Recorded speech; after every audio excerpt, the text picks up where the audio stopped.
Guys, like, comment, subscribe, share the video, especially if you love college football as much as I do. Okay, it's officially game week for the number 10 Florida State Seminoles. They go into Ireland to take on a really tough Georgia Tech team. Excuse me. As a Florida State fan, I'm not being funny. I'm being dead serious with you with the title of the video. Georgia Tech definitely can beat Florida State, okay? I'm being serious. I'm not being funny. Some of y'all probably laughing at this video. Hopefully it gets a lot of attention. But Georgia Tech was a really good run team last year. I think they were actually the best run team in the ACC.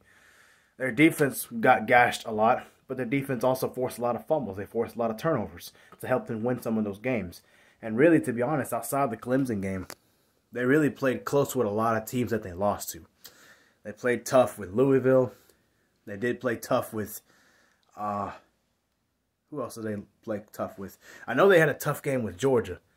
And I know it was at the end of the year. I know Georgia had injuries, but still, on paper, that's a far better team than Georgia Tech. So that tells us, even as a Seminole fan, if Georgia Tech can play tough with the best team in the country, they can play tough with anybody. First things first, Georgia Tech has got to get rid of the interceptions. I know DJ Uyunglele is big on turnovers or having incomplete passes on crucial downs. Haynes King is a pretty good player. He's dual threat. He's good with his legs. He's good at making big throws down the field, but he did have a bunch of interceptions this past year. I think it was 16. He has got to tone that down. Now, do I think that he's going to be perfect as far as no turnovers in this game? Probably not. Florida State, I think, has better athletes, but Georgia Tech's tough. They play good together. They play like a really good family. So that's really tough for anybody to deal with. All right? So I think if Georgia Tech gets held to 1, maybe 2 turnovers at worst, because they did turn the ball over a lot themselves, they can win this game. And again, they were a good running team. Last year, Florida State did struggle stopping the run against teams like Boston College. They struggled to stop it against Clemson. They struggled to stop it against Virginia Tech at some point in that game, even though they won by a lot. Look at the rushing yards. Duke ran the football down FSU's throat a lot before the quarterback, Riley Leonard, got hurt. And Miami had some success running the football on FSU in that game, and Florida also had some success. Okay?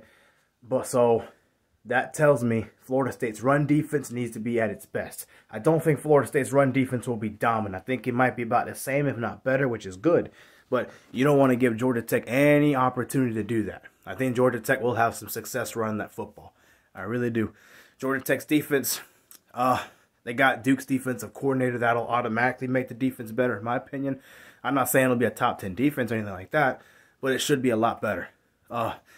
If Georgia Tech's defense is the one forcing turnovers, guess what? DJ Uyunglele has had a turnover problem in the past.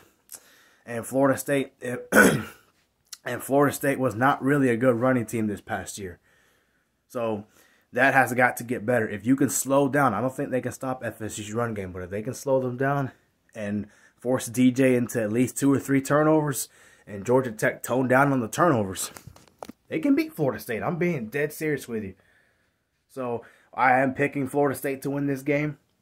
Most likely. I've already predicted the game, but I'm going to predict it again later this week because it's a week 0 game and the game is this week. But I think Georgia Tech has all the ingredients to win this game because you look at last year, they got better as the season went along. They had their first winning season in a long time, and they're hungry for more. And who else better to make a statement against than the number 10 team in the country, the ACC champions in Florida State.